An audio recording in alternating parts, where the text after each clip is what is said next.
this one. So, okay, in the other, other two sessions, we were actually trying to understand the mind and the mental factors.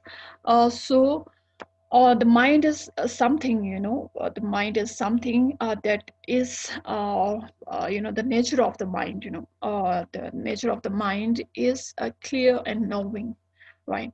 It is according to the scriptures that is provided in that in the Buddhist tradition, right? So the nature of the mind is clear and knowing. It is the function of the mind is to be aware of the object, right? So that the object that it is engaging, right? So it is a bit difficult to understand, it is actually very very difficult to understand, in fact, the very nature of the mind, how it is clear, how it is functioning, right? And what is the functioning nature of the mind, right? So, but the definition of the mind has been given as clear and knowing, right? So, the mind is something, mind is it is something that is ever flowing, right? That is constantly changing, right?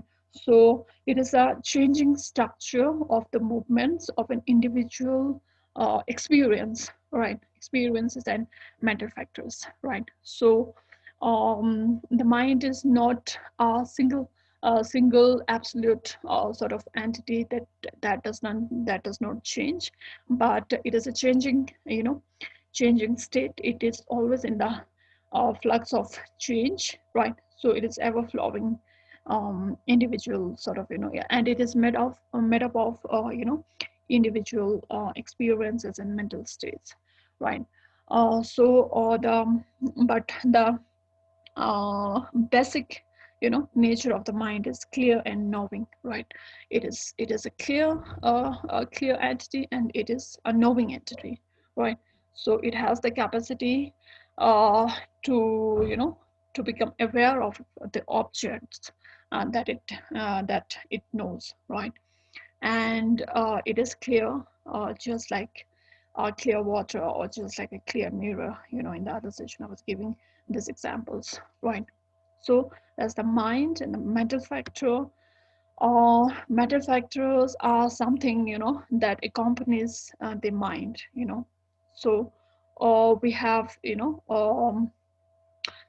sort of five, six primary sort of, main minds, or you can say sometimes, they say primary minds, sometimes say main minds, right?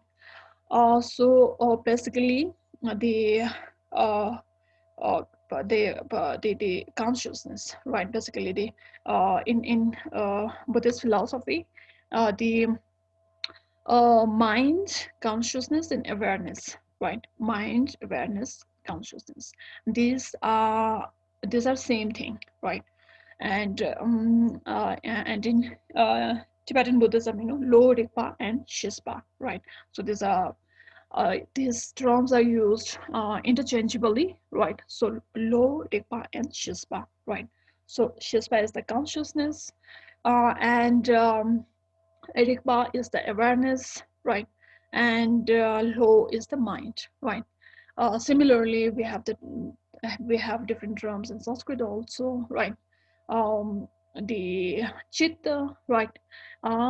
Buddhi, chitta is the mind, buddhi is the awareness, rigpa, and vijnana is the consciousness, right? Uh, so um, the mind come, the mind, in fact, uh, we should say minds, right? So because there are six primary minds, right? So these minds, come into existence in an engaging structure, right? When uh, the primary minds are, engaged with its object, and it comes into existence with the sense power, sense power contact with this object, right? So when there is a contact between the sense power and the external object, so these minds sort of, come into it, come into a rise, right? So it is an ever-changing movement, right? So it is always, changing. The structure of the mind is always changing, right? Since everything is changing. In Buddhism, right? So impermanence and the changing structure of each and every phenomenon is sort of the basic structure of the entire phenomena, right? So mind is one of the ever-changing, ever-flowing structure, right? So it is made of the experiences that an individual, you know, engages with the external world, right? So, the mind is something like that, um, clear and knowing, right? And the mental factors accompanies this mind. In the other session, I was trying to sort of, explain this structure of mind and mental factors um, in terms of the example that I've given is seeing a 100 rupee dollar or a 1,000 rupees a note lying on the floor, right, or in the market, right. Or we could take another example, like like a the just when we see a flower, right. So when you see a flower, then uh, the first time when we see a flower, right? So there we have the eye consciousness, right? The eye consciousness arises, right, with the contact between the sense organ of our eye or the sense faculty and the object outside on the flower, right? So there we have the eye consciousness, right? So that particular appearance, just the first the appearance of the flower is the arisal of the eye consciousness, right? That is the arisal of the main mind, right? So um, after that, we have certain feelings towards the flower, right? So it accompanies with certain feelings, certain emotions. So it could be an intellectual sort of reaction or a feeling towards the object of our perception, right? So when you see the flower, the first appearance is just it causes the appearance of the eye consciousness, and after that it causes the arousal of the mental factors, right? And the mental factor actually works works around this primary consciousness, right? So when we see the flower, the perception of the flower accompanies with certain factors, right? So there are certain factors which is always there, right? Uh, uh, whenever there is consciousness that arises, right? So there are five main factors.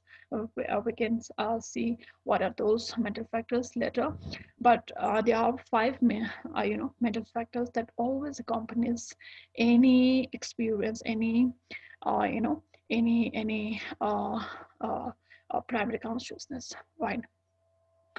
So when we see the flower, the first appearance is just the arousal of the eye consciousness, and then accompanies with certain feelings, certain discrimination, certain urges, right, certain intention, right, uh, against the flower that we see, right?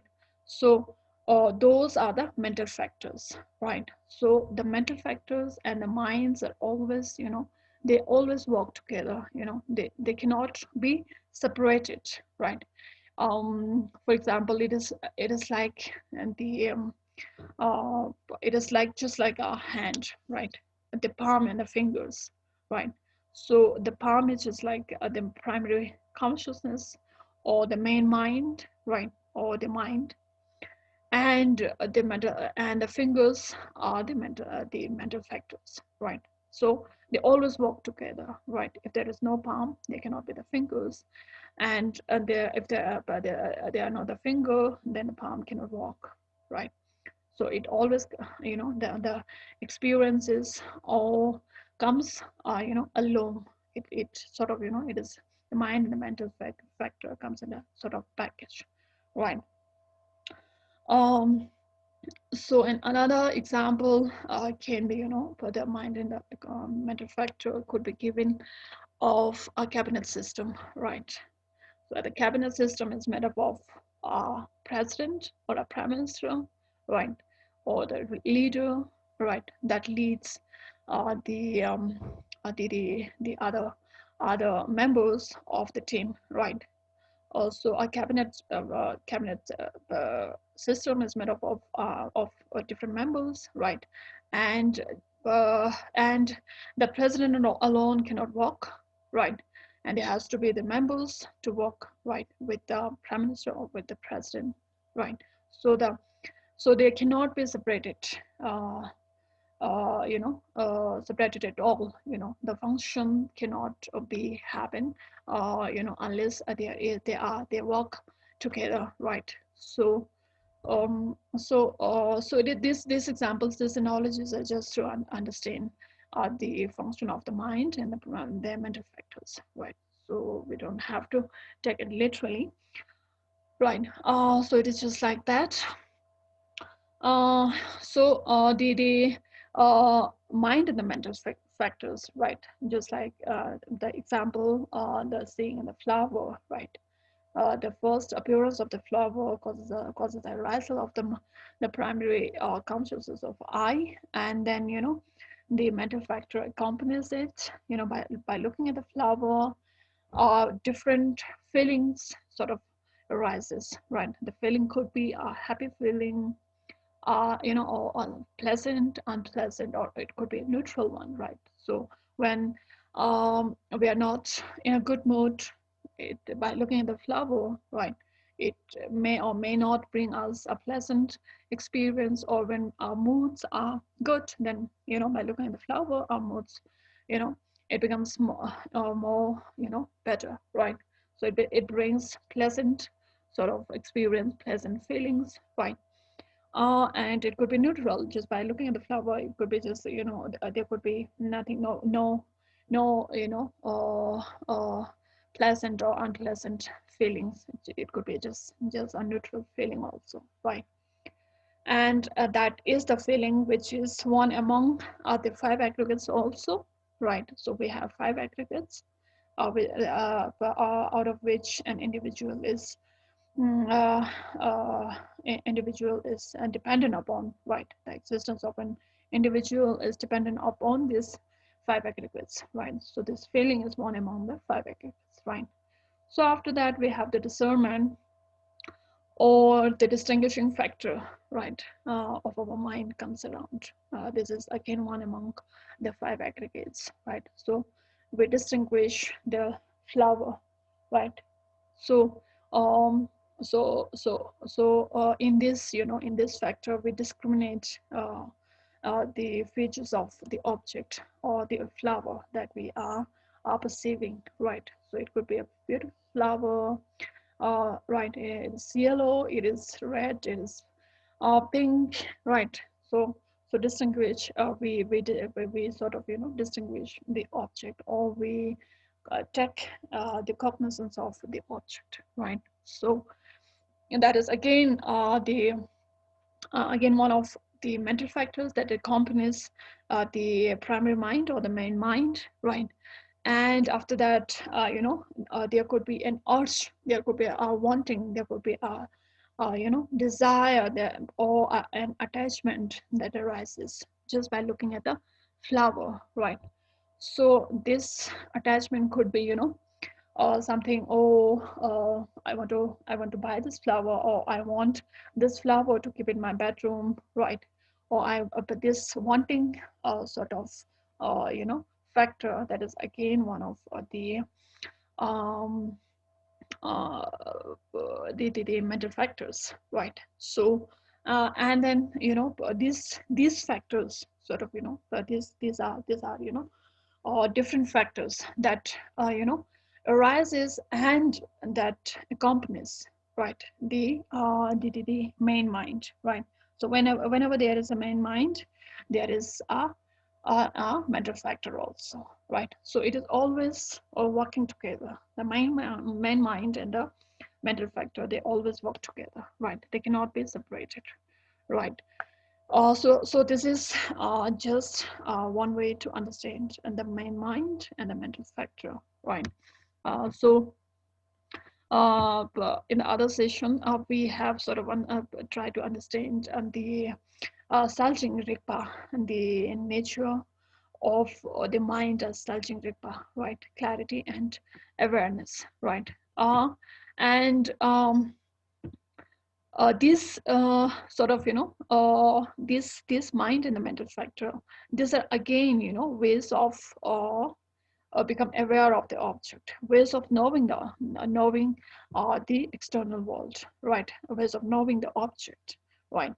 In the other session previously, we also have discussed the 7 kinds of cognition, right. So those are again another way to understand the cognition, right. So how do we actually engage with the external world, right. So this is again one way to understand this engagement between the subject and the object, right. So how this engaging experience, how this experiential structure actually comes into existence, right. That could be understood in one way through the 7 kinds of cognition, and in the another way through these main minds and the mental factors, right. So these main minds and the mental factors, as I said, they work together. They are always accompanied together, right? So, the primary consciousness, or the main minds, so we have a sort of six main minds, or the primary minds or consciousness, right, in Buddhist system. They are the eye consciousness, air consciousness, nose consciousness, tongue consciousness, body consciousness, and the mind, right. So each and every consciousness depends on certain sense power or sense faculty, right. So depending on this sense power and sense faculty, and when this sense power or sense faculty comes into contact with the external object, then this consciousness or the main minds arises, right. And this arisal comes accompanied with the mental factors, right. So we have different mental factors, we have lots of mental factors, we have lots of experience, and each experience comes with different mental factors, right. In the Abhidharma Kosha, which is written by Vasubandhu, and according to the Vibhashika school of Buddhist philosophy, right, there are 51 sort of mental factors, right. Of course, there are so many mental factors, but they have actually the Abhidharma Kosha describes of 51 mental factors, right. So there are different each and every seconds, since the mind is always engaging with the object, right. So there could be so many mental factors that accompanies the the consciousness, right, or the primary consciousness, right. With the eye consciousness, there could be so many other factors that accompanies, right. So with the air consciousness, there again could be so many factors that comes into arise in connection with the air consciousness, and the nose consciousness, tongue consciousness, body and the mind consciousness respectively arises along with or accompanying with different other mental factors, right. So each of these primary factors has their own respective different objects that they perceive, right. So the eye consciousness perceive the external objects, right, and the has air consciousness has this object of object of sound as its object of cognizance, right? So the air consciousness cognizes its object, the sound, right? So it could be any sound, right? And that particular sound, accompanies that cognition of that particular sound, accompanies with different other factors. That sound could bring us, pleasant experience, unpleasant experience, or it could bring us neutral feeling also, right?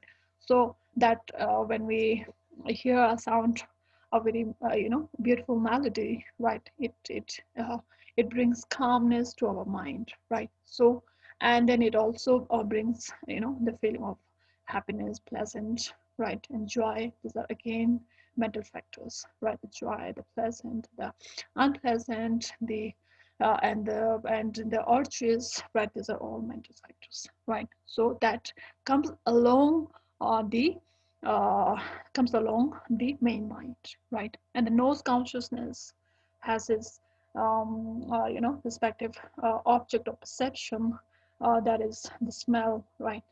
So any smell could bring, sometimes if the order can be bad, or some order it's very good, when we have a very good deal, or when we smell a flower, right? Then sometimes the smell of the flower, it brings us, very pleasant, very joyful experience. Or some other smell, very bad odor, that brings very unpleasant feeling, right? And the tongue consciousness has its object as the test, right? Test could be a good test, bad test also, right? And along with this good and bad test, it brings us different respective feelings of, pleasant and unpleasant also. There could be neutral feeling also, right? So feeling is always either pleasantry, unpleasant, or neutral. There couldn't be any other feeling, right?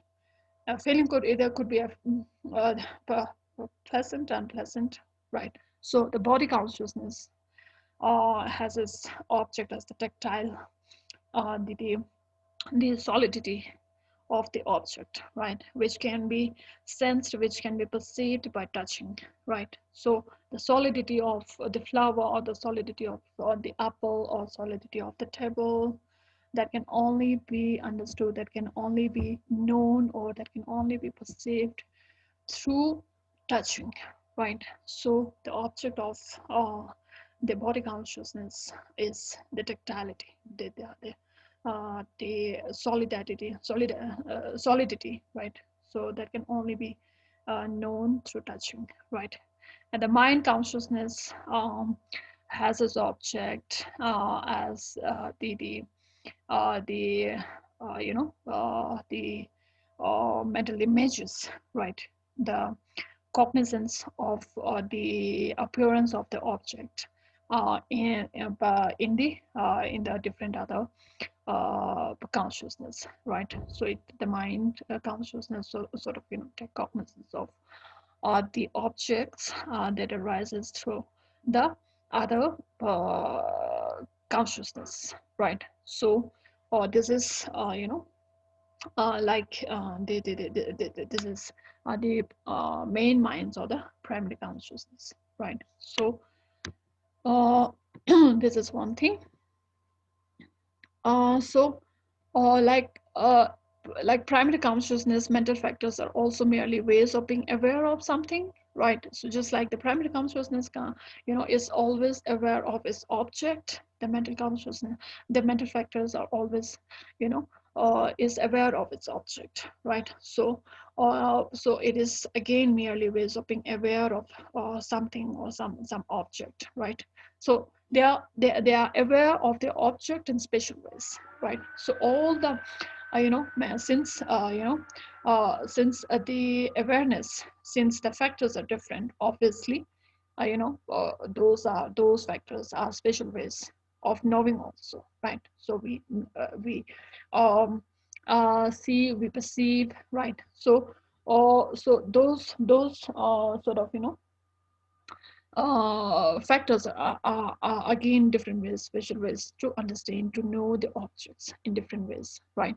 But without interpolating or repudiating or some sort of but this is very difficult to difficult to interpret, right? Or without repudiating or without interpolating, right? So it is very difficult because when we talk about the two truths, right? The conventional and the ultimate truths, or in a simple way, when we see the object or the flower or the cup outside, it is always sort of accompanies with the mental factor, and the mental factors are always there could be uh, different sort of uh, what do we say different factors, right? For example, attachment is one of the factors, right? So when we see the object, the attachment comes along, right? I want this, right? But the mental factors also could be something that does not repudiate Skurdev's or denying something that is there, right? Or or interpolating, uh, right? Adding something that is not there, right? So this part of the mental factor is very difficult, a bit difficult to understand, right? Because it is always the mental factor always accompanies with certain imposition.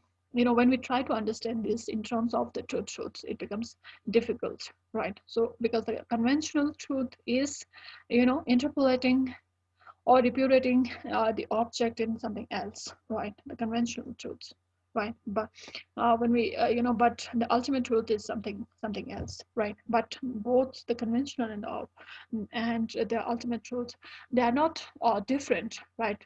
The object, uh, you know, the flower or the cup, right? Or we could take the example of a book, right? So, the labeling side is the conventional truth uh, of the object or of the book, and the uh, empty nature of the book is the ultimate truth of the book, right? So this truth cannot be taken away, right? The object and the emptiness, right? So the form and the object, right? They exist, and they are not same also, right? They it's like this it is like two aspects of the same coin, but they are not at the time they are not same also, right? So both are different, right? This is a bit difficult to understand also, but okay. Some perform functions that help the primary nervous system to cognitively take an object, right? For example, the discernment, the distinguishing factor of the mind, or that is again the again one of the mental factors. It actually helps the primary mind to take cognizance of the object, right? And Jinpa, that is cognitively understand the object, right? Distinguishing the object. Oh, this is not a rock, it's a flower, right? This is not a wood, it's a flower. That is distinguishing, that is discerning the object, right? So it is the factor of cognizing the object, right? Zimba. Others add an emotional flavor to the taking of the object, right? So one could be an intellectual part, and another could be an emotional part, right?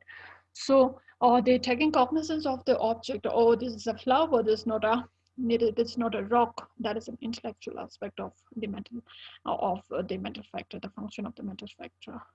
That is because it is cognitively discerning the object, right? And the another factor, it adds the flavor of emotion. It brings out the feelings, right? The perception of the flower. It could gives us, the pleasantry or unpleasantry neutral feelings, right? So one is just by knowing the object or the object that the flower, it is a flower, it's not an, it is not a rock, that is cognitively, this factor is helping the primary consciousness to understand the object, what it is. And then the emotional flavor adds up, right? Because of the other mental factors, right? Since these primary minds always comes together with the mental factors, right? So this are this arises in seconds. We cannot just distinguish the seconds, or this is this and this is this. Because they come together, right? Our network of mental factors accompanies each moment of primary consciousness, and it shares 5 congruent features, right? Right. So these 5 features that always comes along, that always accompanies the primary consciousness, right? With the primary consciousness, it accompanies it is such as all being focused on the same object, right?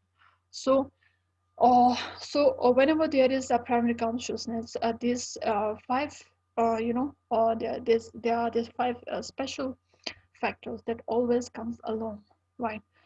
So that mental factor is known as the 5 ever functioning mental factor, Kundurna, right? So this is known as Kundurna in Tibetan language. So this 5 ever functioning mental factor always accompanies the primary consciousness. Whenever there is a primary consciousness, this 5 functioning mental factor always accompanies the primary consciousness. The other mental factors, could accompany at that particular, experience, or it could not, it could not come along, right? But given the condition, the other mental factors arises, right? So, but the five, it says that the 5 functioning mental factor are always the kundurna, right?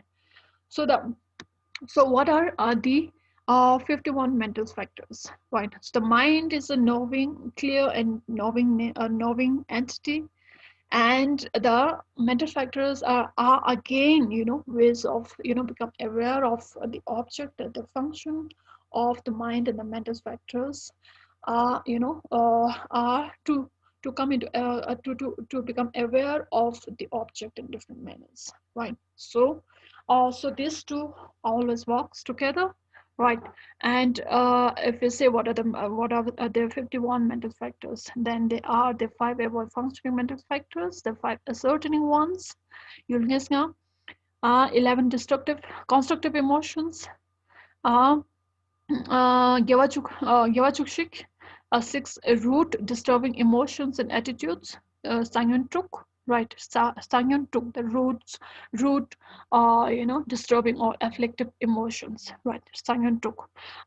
20 auxiliary disturbing emotions, Nyenyon Nishu, right? So 20 auxiliary, there are different, disturbing emotions that arises during, on the arisal of their primary consciousness, right? So given the condition, this factors arises, the 20 auxiliary disturbing emotions, the root disturbing emotions, and last one is the 4 changeable mental factors, right? Nishangurshi, right? So these are the 51 mental factors. Our mind always, since it is a changing structure, changing entity, it accompanies these factors, right? So what are the 5 ever functioning mental factors, right? The 5 ever functioning mental factors are the feeling, the distinguishing factors, the urging factors, the contact, awareness, and paying attention or taking to mind, Itlachitva, right? So these are different ways of engaging with the object, right? And these are different factors that accompanies the primary minds. Whenever there is a primary mind, these functioning factors always accompanies the mind or the main mind, right? So the feeling, a level of, feeling could be, again, sorwa, in Tibetan language is sorwa, right? So it could be, is how we experience the ripenings of our karma, So depending on the ripening of our karma, it brings different, different ways of, experiences to us, different ways of experiencing nyongwa, right? It brings different feelings to us, right? On the basis the of the ripening of the dispositions of our karma, right? So the feelings could be, pleasantry, unpleasantry, or neutral, right? So if we have done good karmas, then it will bring obviously pleasantry happiness, pleasantry experiences. If the bad karmas are ripening, then it will obviously bring unpleasantry experiences, right? And there could be neutral feelings also, right? So just by looking at the flower, right? So if we are going through a very bad, bad state of, or if we are in a very bad condition, then but looking at the flower, it is not going to, bring us any happiness. It is not going to bring us any joy, right? So when we are sort of, are sort of, beaten by someone else, someone else beats us, and then gives us a flower, that is not going to bring any, bring any happiness. That is not going to bring any joy, right? So we will obviously will get angry, will experience very, we'll feel bad, right? So unpleasantry at that particular, that flower is not going to bring us any happiness, any sort of, any feeling of, any pleasantry feeling, right? So when we are in a good mood, then obviously it is going to, or make us feel good, right? So the feeling structure is always there. The distinguishing structure, the distinguishing factor, that is, dushis cognition, taking cognition of the object, right? Just like on the flower, we are distinguishing, oh, this is flower and this is not, sort of, of rock, or any other object. That is the intellectual flavor, sort of, of the factor of the mental factors, right? And an urge, the urge is the wanting factor, the desiring factor, the desiring structure of our mind. When you see the flower, we want it, right? Okay, I want this flower to be in my room. I want to keep it somewhere nearby me, right? So that it gives me, joy, right? So the urging, sort of, the urging is the attachment, or the desire, or the wanting factor. That is again one of the mental factor, sempa, causes the mental activity to face an object or to go in its direction, right? Obviously the urging will obviously, will make us to take the money and then buy the flower, right? It will make us to walk in that direction. In general, it moves a mental continuum to cognitively take an object, right? Obviously. And the contacting awareness, Rekpa, differentiates, differentiates the object of cognition, is pleasantly itu unpleasantly neutral, and thus serves as the foundation for experiencing it with a feeling of happiness, unhappiness, or a neutral feeling, right? So it is again a cognitive, cognitive factor. The contacting awareness is again a cognitive factor, right? So it is, taking cognizance that the feeling, that the perception is bringing us pleasantry or unpleasantry, happy or unhappy, sort of experience to us, right? So it is again a cognitive factor, and then paying attention, or taking to mind, itlajita, right? It engages jupa, you know, engages the mental activity with the object, right? The cognitive engagement may be merely to pay some level of attention to the object, from very little attention to very much, sort of, it may also be to focus on the object in a certain way, For example, attention may focus on an object painstakingly in a resetting manner, uninterruptedly or effortlessly, right? So this is again sort of, paying attention. This is again a cognitive factor, sort of, intellectual sort of factor, again, not exactly a emotional factor, right? So because it is again and again engaging with the object, the flower, right? When we see the flower, the perception of the flower, right? So we are engaging with the flower in a certain way, in a certain manner. We are completely focused on the object, right? So we are trying to, pay attention towards the object, right? So what it is, with different other factor walking along in the background, sort of, right?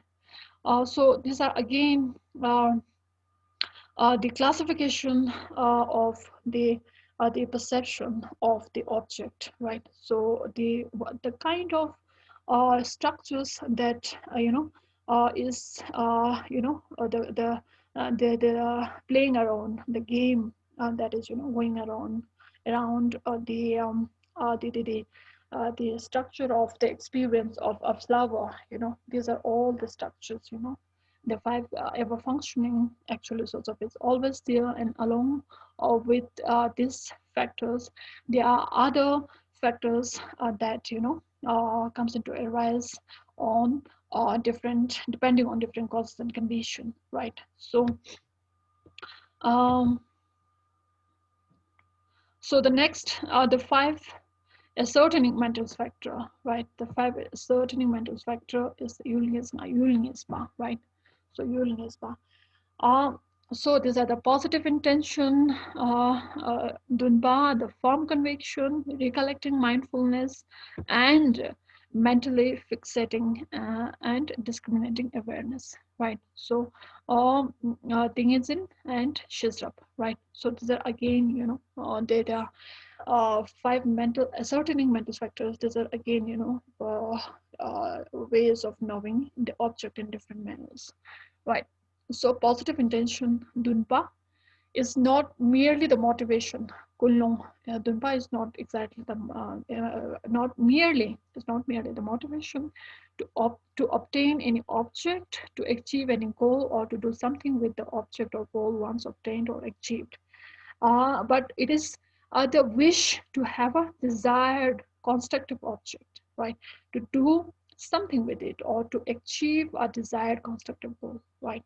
So uh, sort of, when you see the flower, there is this, dunba, or if we sort of, given another example, when we, sort of come to know about the two truths, right? So then we want to know more about it, right? What are the two truths?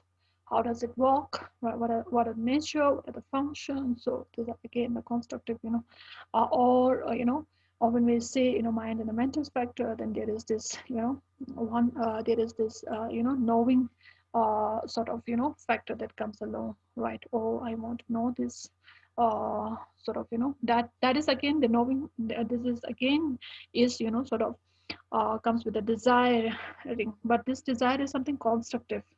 There is destructive and uh, constructive emotional aspect, right? So the positive intention is something constructively engaging with its object, right? So the dunpa, that is the that it is more than the motivation kulung, but kulung could be anything, right? The motivation could be a good motivation and a bad motivation also, right? So the motivation of harming someone is again a bad motivation, right? But that is again destructive. But the positive intention, which is one among the five ascertaining mental factor, is something constructively engaging with the object, right? And the firm conviction, Mospa. The second one is the firm conviction, Mospa. It focuses on a fact that we have validly ascertained to be like this and not like that, right? So its function is to make our belief that a fact is true, tattva, to so firm that others' argument or opinion will not dissuade us, right? So the firm conviction. For example, we have discussed about about having a firm conviction in the triple gem, right? So when we understand what are the triple gems, what are their qualities, how do they, how can they actually serve us to get it off the samsaric world, right? So when we got when we get to understand all of those things based on rationality, right, based on certain arguments, and right, so that any other sort of argument, whosoever comes to us and argue with us, oh, the triple gem cannot serve you to get rid of the samsaric world, whosoever comes with any strong argument, that is not going to dissuade us from having a firm conviction in the triple gem, right? So the firm conviction is again the mosbah, right? So it is focused on the fact that we actually know, or the fact, and they actually know the object on rational basis, right? So the firm conviction is the second of the five ascertaining mental factors, right? And recollecting mindfulness, uh, uh, Dranpa, right? Dranpa, that is the recollecting factor, right? This is again related to memory, right? Recollecting something, right? So are you guys following me?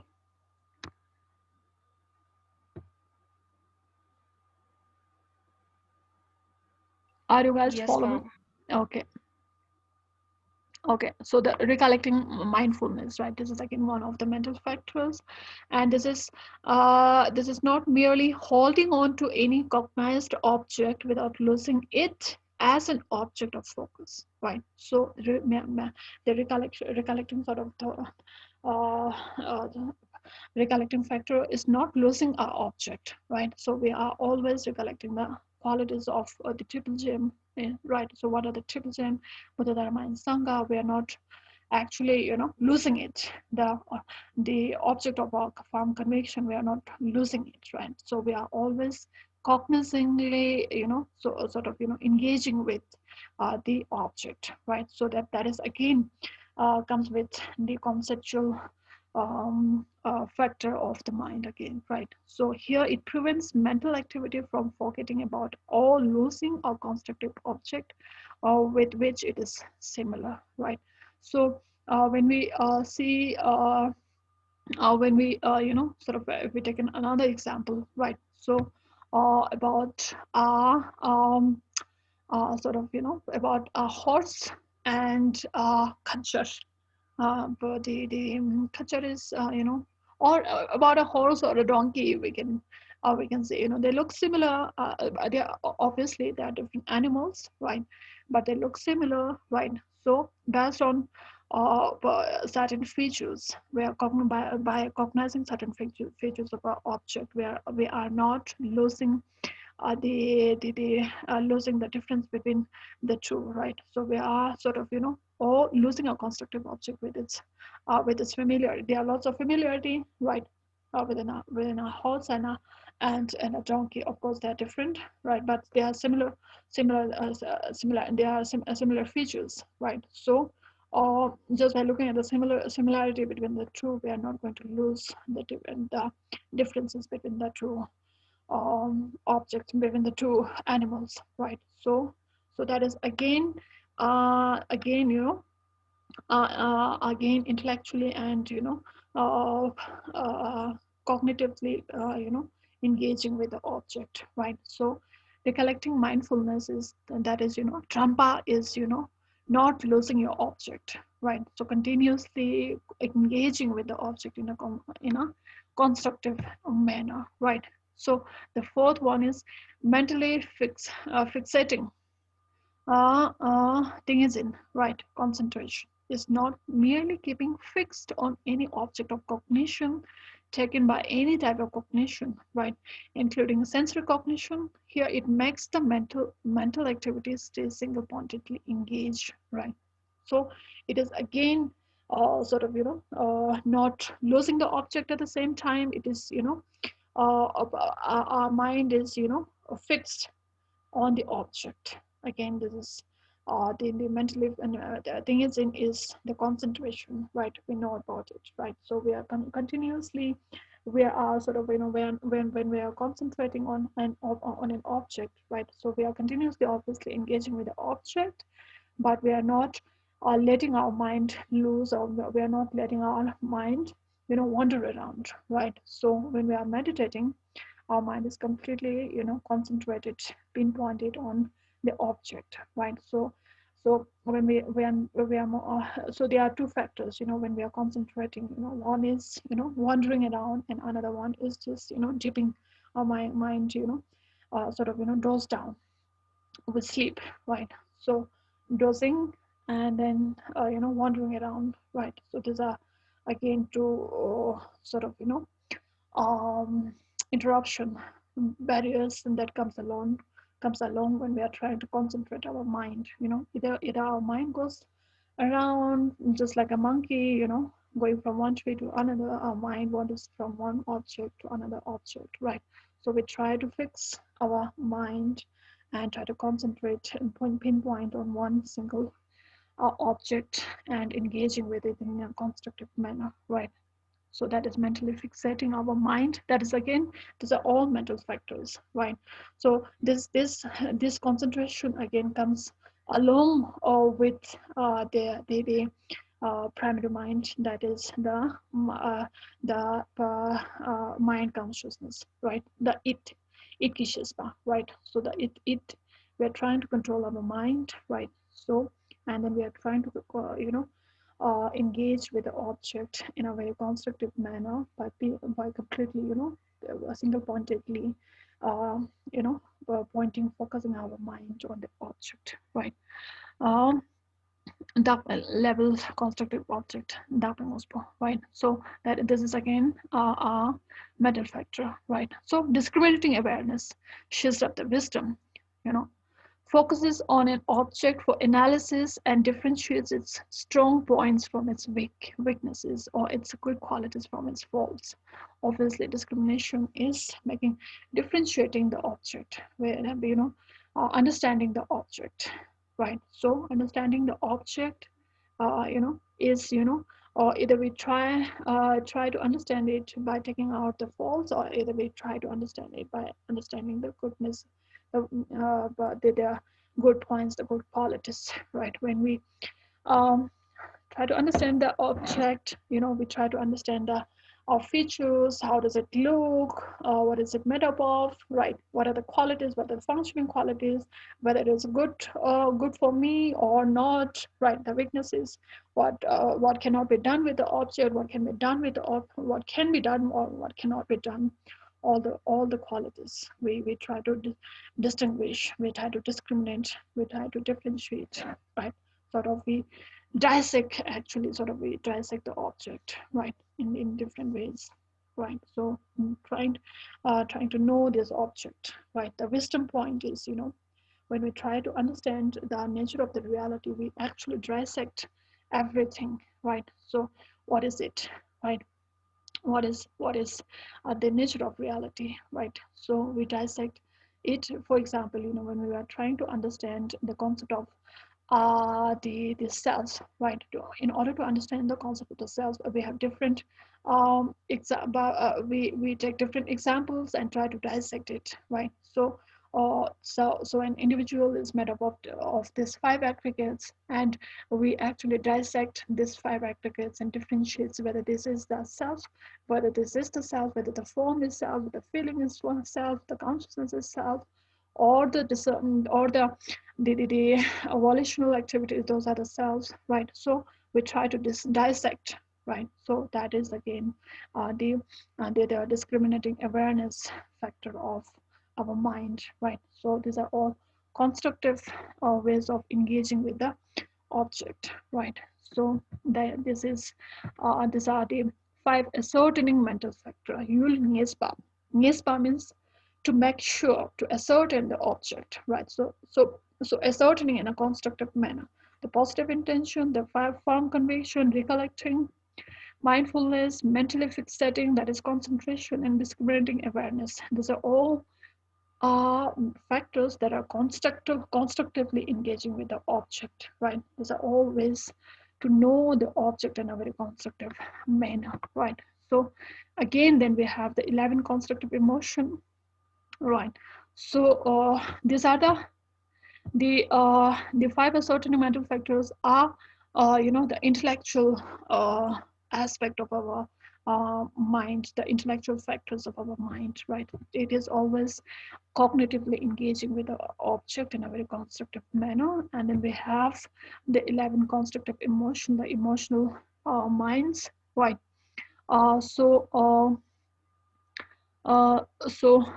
the 11 constructive emotions are the believing a fact to be true, tattva, moral self-dignity, right? The sense of saving our face, more emotions, right?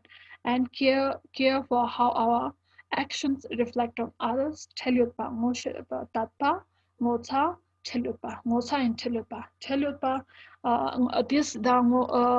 the sense of saving face or self-moral dignity, care for how our actions actually reflect on others. These are again very constructive emotions, because we are taking care of how our actions are affecting others, right? So how our actions are sort of resulting bringing different experiences in terms of other, right? So moral self-dignity, caring,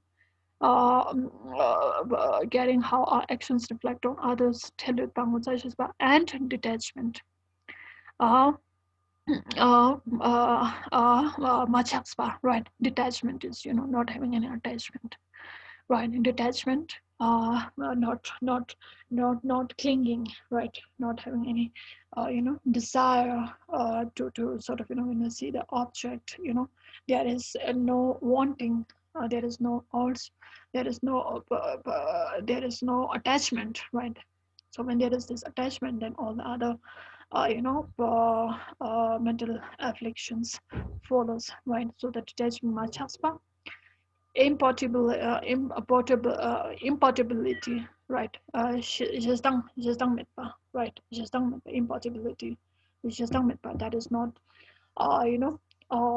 not getting anger, or not hating, or not having any resentment, not sort of hating other, right? But that is justang mitpa.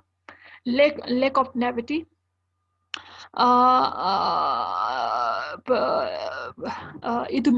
right? Lack of naivety again is one of the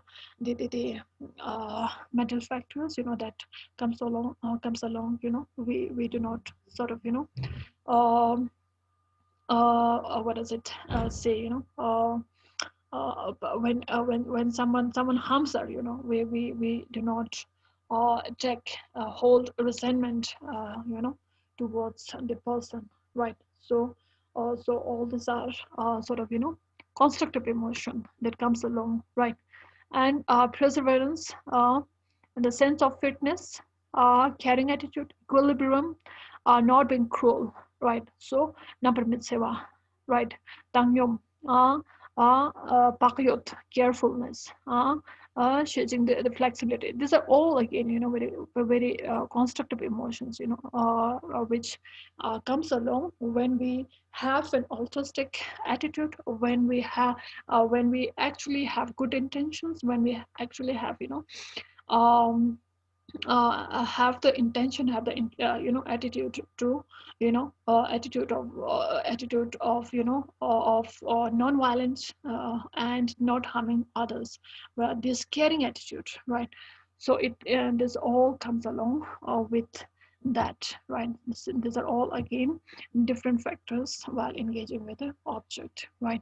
So for example, believing our fact with true tattva and moral self-dignity, right? Or not being cruel, right? Naparnitseva, when someone harms our, we sort of, immediately, obviously, because of our habituated mind, we immediately get angry, right? So we again, try to harm the other person, right? So that is being cruel. That is again, we think of, smashing the head of the other person, right? That's again being cruel, right? So not being cruel, we control our mind, we try to know ourselves, right? And then we sort of give a check of our behavior and our thinking, right? Equilibrium transform, right? So these are again all ways of engaging with the object, right? And again, the six root disturbing emotions and attitude, right? The six root emotions, these are again destructive emotions, right? We have the constructive emotions here, and we have the destructive emotions, right? The root disturbing, these are the main disturbing factors, right? The longing desire, the checks, anger, control, right? Arrogance, uh, anarchical or pride, right? Unawareness, marikpa, ignorance, indecisive wavering, right? Thisms, that is doubt, diluted outlook view, right? So these are again all disturbing emotions, right? Because of these attitudes, because of these mental factors, right? We sort of our mind tend to walk towards the destructive direction, right? Means when we are arrogant, right? So it's not going to bring us any good, right? So it's in Ladakhi proverb. It says that nargal ki kombola yontan ki chumi chaks. When when the you know the when the field is not plain, right? So when the field is not plain, and there cannot we cannot sort of we cannot sort of um, uh, whatever but the soil on that particular on that particular place which is not plain cannot sprout any crops, right? Because the when the field is not plain, the water cannot but we cannot sort of irrigate that particular part of the field, right? So that is again the arrogance. When we have arrogance, when we have ego, right? So we become so blind that, oh, I know everything, right? So we becomes arrogant, and then it actually interrupts us. It actually disturbs us, and it actually you know sets a bar, to sort of it sort of creates a layer that, oh, I know everything, I don't have to know any other thing, right? Like for example, right, Socrates, one of the greatest philosopher of Western philosophy, he says that I know something that I don't know, right? I know only one thing. He says that I know only one thing that I don't know. That is that is the uh, humble nature. That is the humility that he had, right? The Socrates, right? So that is not having any arrogance of what you know, right? So also arrogance when you have something good, right? So we you take pride, you take you become arrogant, right? So when you have lots of money, you become arrogant. Oh, I can buy anything, right? But can you buy happiness? Of course you cannot buy real happiness, because that real happiness is having inner peace, right? And the money cannot bring you any kind of inner peace, right? So that is again having arrogance, right? So anger is again a factor that disturbs your mind, right?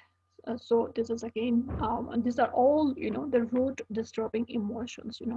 These are the roots that brings that creates all the destructive features of our mind. So right.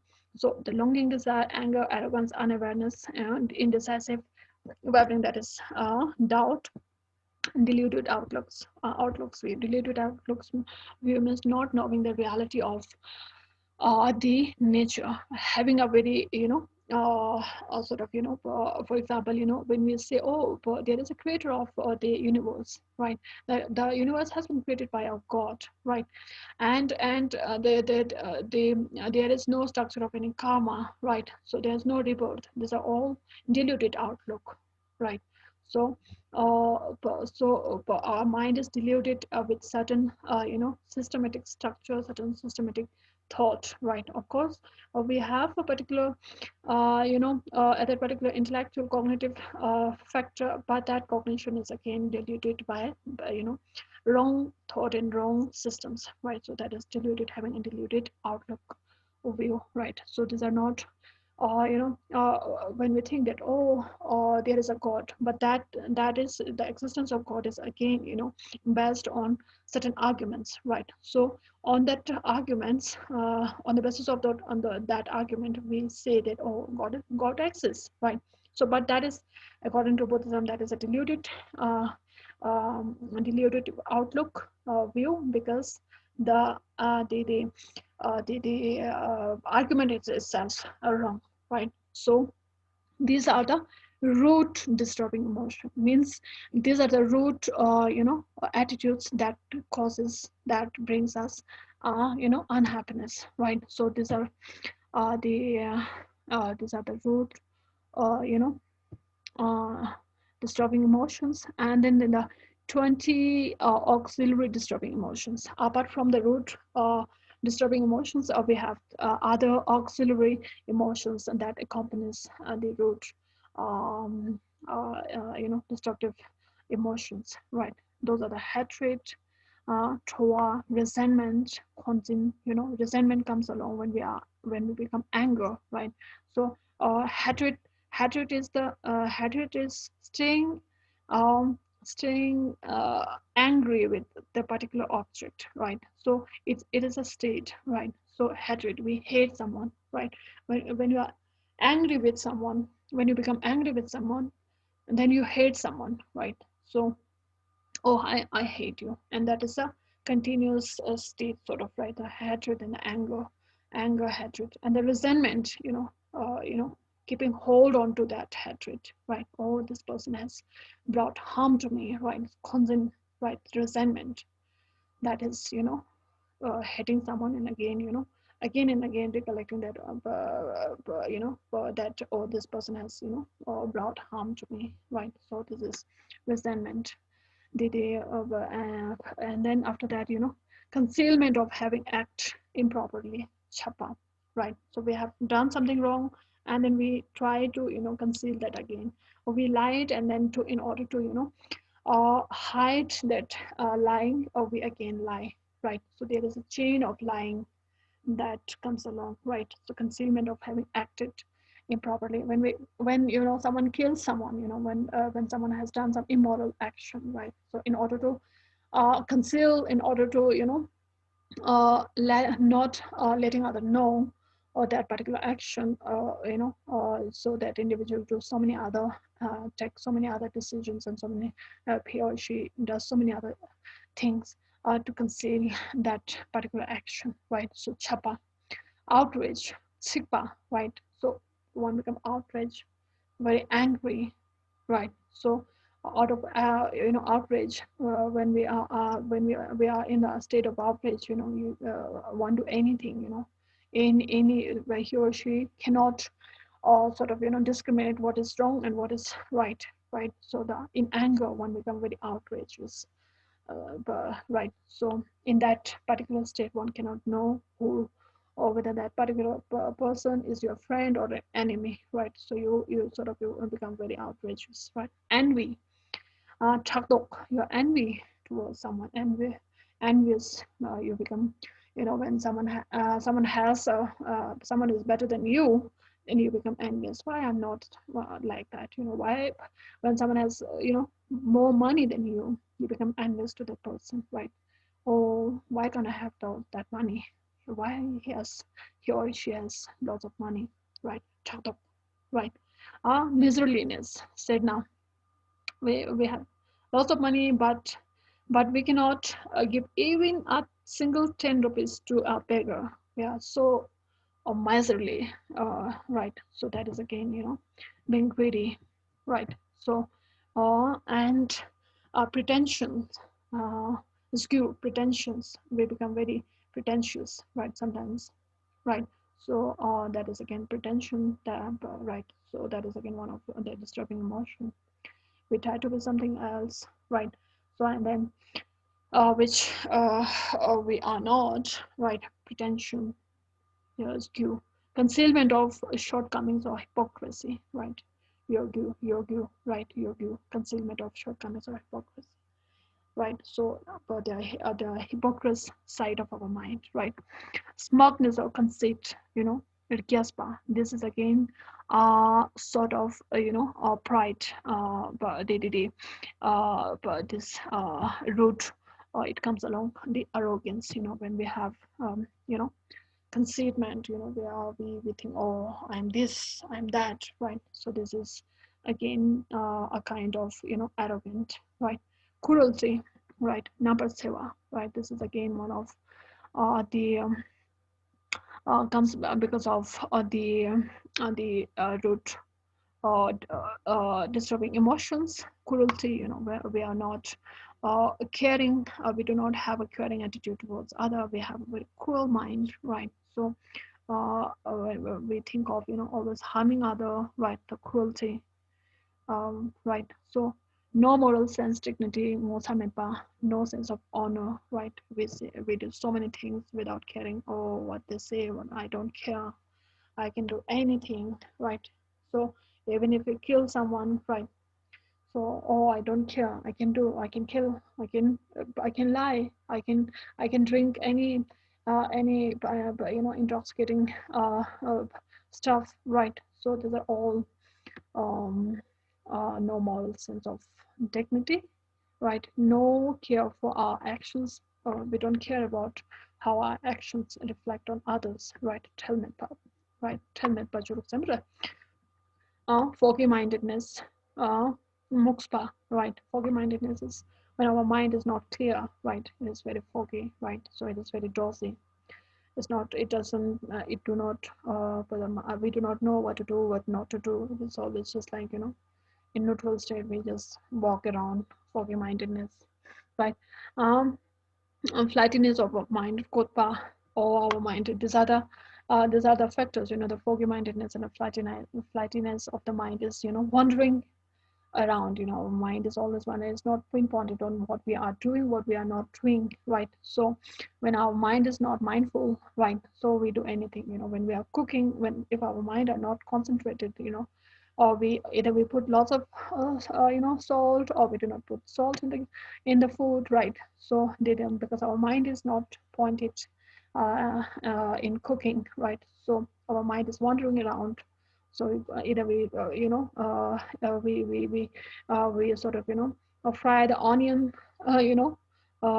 in extreme way, right? So these are certain examples that to know, to understand the flatness of mind, the wandering. The Godpa means, our mind is wandering around just like a monkey from one object to another. Just like a monkey jumps from one tree to another, our mind, goes around. In movements, we are here, but we can be, our mind is wandering somewhere in Leh, or somewhere in Delhi, or somewhere in any other place, we are thinking anything, right? So disbelieving of fact, Matatpa, we do not believe anything. If we say, okay, Buddha is, this is Buddha, this is Dharma, this is Sangha, right? So Dharma is something like, talking about, so Dharma shows us the right path. If someone say, oh, I don't, I don't, I don't believe you, right? So Dharma, what is Dharma? I don't believe it, right?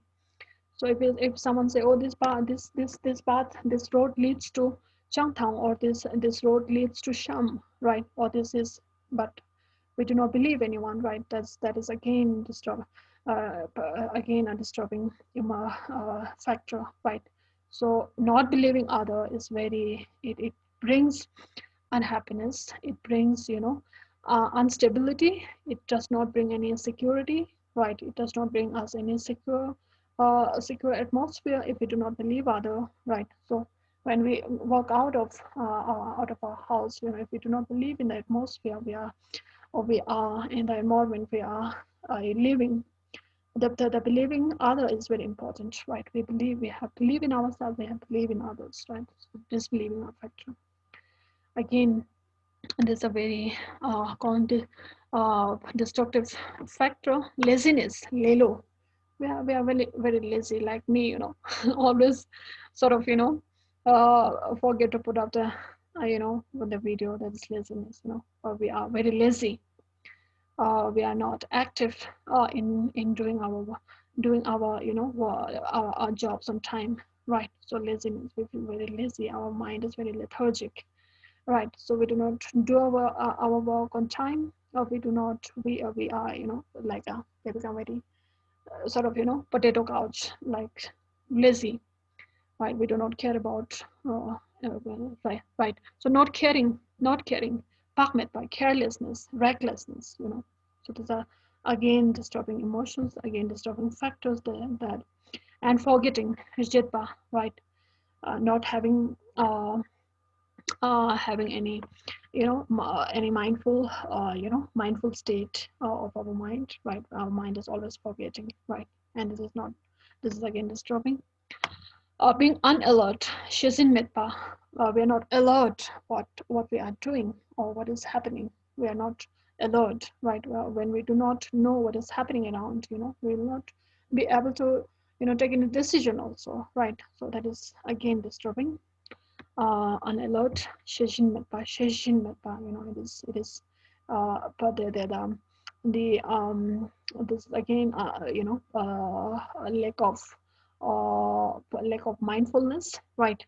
So mental wandering, number dupa. Our mind is again wandering, right? So this is again the flightiness of the mind, again as part of, or again an aspect of flightiness of our mind. Right? It is mind is always wandering around, right? Number dupa. So these are the 20 auxiliary disturbing emotions, right?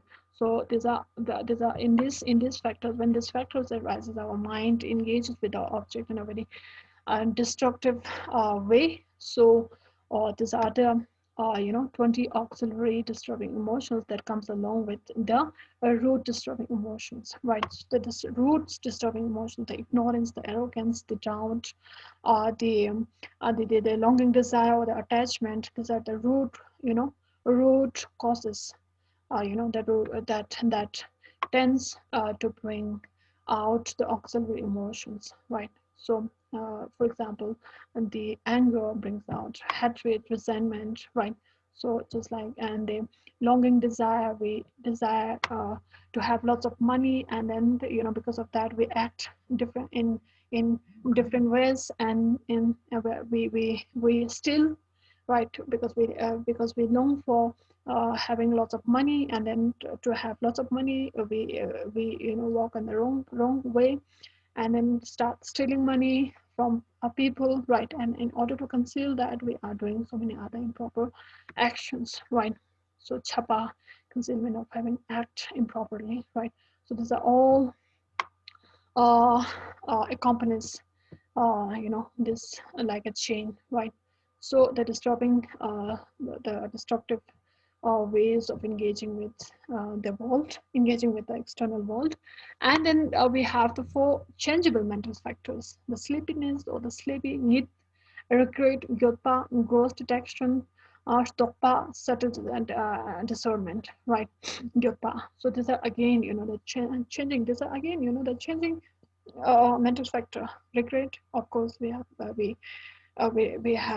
done something, and then we regret. That is again a changeable mental factor. We sort of again regret about regretting, right? So these are all, changing our mental factor. The sleepiness, right? So we sleep, and then we wake up and then sleep again, right? So these are again all different factors that arises while engaging, uh, having different experiences while engaging with the object.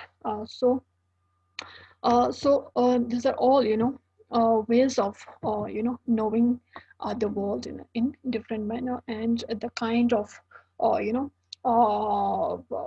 the kind of, structural, the experiential structure that comes along, right? So the mind and the mental factor. This again ways of, how the mind, how we actually, an individual sort of, engages with the with the external object. Again, you know, there's a mind and a mental factor. Again, ways to know this experience of an individual, this you know that comes along while you know trying to understand, while trying to engage with the object, right? So mind and the mental factor. So it is 7. I hope I made some sense to you guys. And if do we have any question? I don't know. This is, you know, the mind and the mental factor is a very vast topic. In fact, you know, we cannot just you know sort of, you know, explain it in just you know, just in 1 or 2 sessions, right? It is very complex, right? So of course there will be so many questions, but it's 7. So shall we stop here?